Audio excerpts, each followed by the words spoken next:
Hi guys. Hello बच्चों, हम लोग अभी चलते हैं अपने बेसिक ऑफ अकाउंटिंग के तरफ। क्लास 11th के बच्चों और सीए फाउंडेशन के बच्चों भी, जितना भी क्लास 11th का वीडियोस आपको मिल रहा है, अगर कोई फाउंडेशन के बच्चा है तो इससे फ़ायदा उठा सकते हैं। जिनको आगे फाउंडेशन सीए करना है तो इस बेसिक से वो अपने आप को स्ट्रॉन्ग कर सकते हैं, तो वो भी प्लीज़ इसको पढ़ा करें। ठीक है बच्चों, तो चलो हम लोग देखते हैं बेसिक ऑफ अकाउंटिंग में। आज हम लोग देखने वाले हैं golden rule for debit and credit.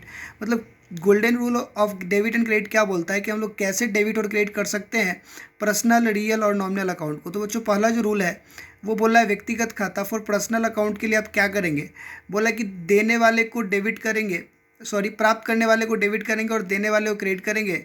मतलब debit the receiver, credit the giver. इसका मतलब क्या हो गया कि जो व्यक्ति आपसे लेगा कुछ भी, आप उसको करेंगे डेबिट, और जो व्यक्ति आपको कुछ भी देगा उसे आप करेंगे क्रेडिट। ठीक है बच्चों, तो पर्सनल अकाउंट हमें ये बोलता है कि जो व्यक्ति आपसे कुछ लेता है उस व्यक्ति को, जैसे मान लो राम ने आपसे कुछ लिया तो आप राम को करेंगे डेबिट, और श्याम ने आपको कुछ दिया तो श्याम को आप करेंगे क्रेडिट।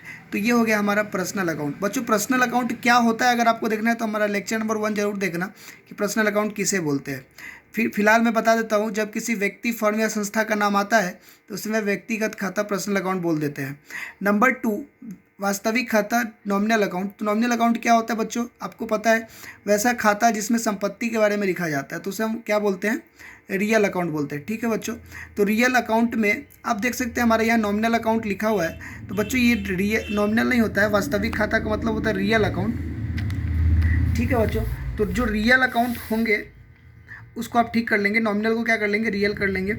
तो इसका मतलब क्या हुआ कि जो वास्तविक खाता होगा, इसका मतलब होता है संपत्ति से रिलेटेड। तो जो संपत्ति आएगा उसे आप डेबिट करेंगे और जो संपत्ति जाएगा उसे क्या करेंगे बच्चों, क्रेडिट करेंगे। ठीक है बच्चों, तो लिखा गया है कि डेबिट व्हाट कम्स इन और क्रेडिट व्हाट गोज आउट। मतलब मान लो आपने ज़मीन खरीदा तो वो आपके पास आया तो उस ज़मीन को आप करेंगे डेबिट, और मान लो आपने कोई कार बेच दिया, जो कार आपके पास से बिक गया, वो चला गया संपत्ति, तो उसे आप क्या कर देंगे बच्चों, क्रेडिट। ठीक है बच्चों, तो इस प्रकार से जो संपत्ति आएगा उसे करेंगे डेबिट और जो संपत्ति जाएगा उसे करेंगे क्रेडिट। ये हमें बोलता है रियल अकाउंट, मतलब वास्तविक खाता। और उसके बाद बच्चों हमारे पास बचता है नाम मात्र खाता, नॉमिनल अकाउंट।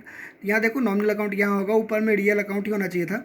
तो नाम मात्र खाता का मतलब क्या होता है कि कोई भी खर्च एवं हानि होता है उसे हम लोग क्या करते हैं, सभी खर्च हानि को करते हैं डेबिट, सभी आय एवं लाभ को करते हैं credit. Debit all expenses and losses, credit all income and gains. मतलब बच्चों, नाम मात्र खाता होता ही है। नामात्र खाता किसे बोलते हैं, फिर से आप लेक्चर 1 में जाकर सुन सकते हैं। फिलहाल मैं शॉर्ट में बता देता हूँ। नामात्र खाता का मतलब होता है वैसा खाता जो आय व्यय और लाभ हानि से संबंधित होता है।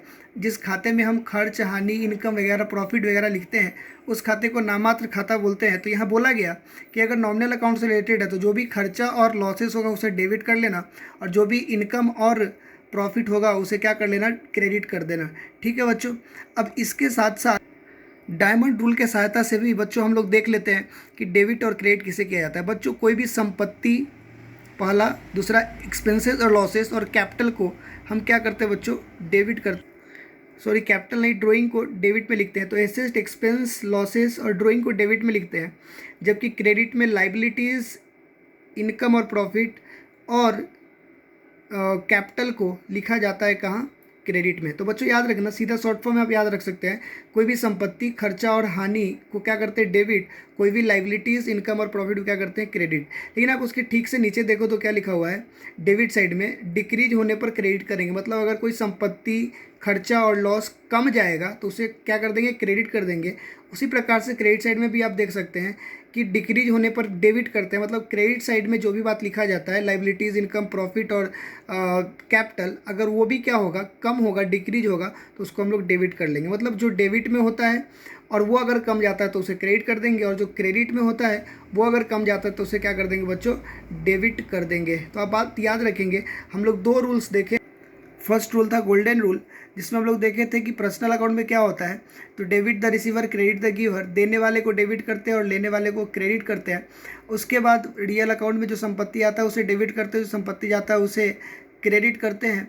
और उसके बाद हम नॉमिनल अकाउंट में कि सभी एक्सपेंसेस और लॉसेस को डेबिट करते हैं, सभी इनकम और प्रॉफिट को क्या करते हैं, क्रेडिट करते हैं। बच्चों, उसके बाद हम लोग देखे थे कि डेबिट में एसेट, एक्सपेंस और लॉस को लिखा जाता है, जबकि क्रेडिट में लायबिलिटी, इनकम और प्रॉफिट को लिखा जाता है।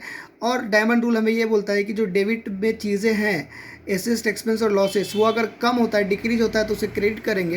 इसका ठीक उल्टा क्रेडिट साइड में जो लायबिलिटी, इनकम और प्रॉफिट है, वो अगर क्या होगा, डिक्रीज होगा, तो उसे क्या कर लेंगे, डेबिट कर लेंगे। तो हम फिर से बोल रहे हैं, जितने भी बच्चे फाउंडेशन और 11th के हैं, बेसिक पढ़ने वाले, वो हमारे रेगुलर को लगातार अटेंड करते रहे।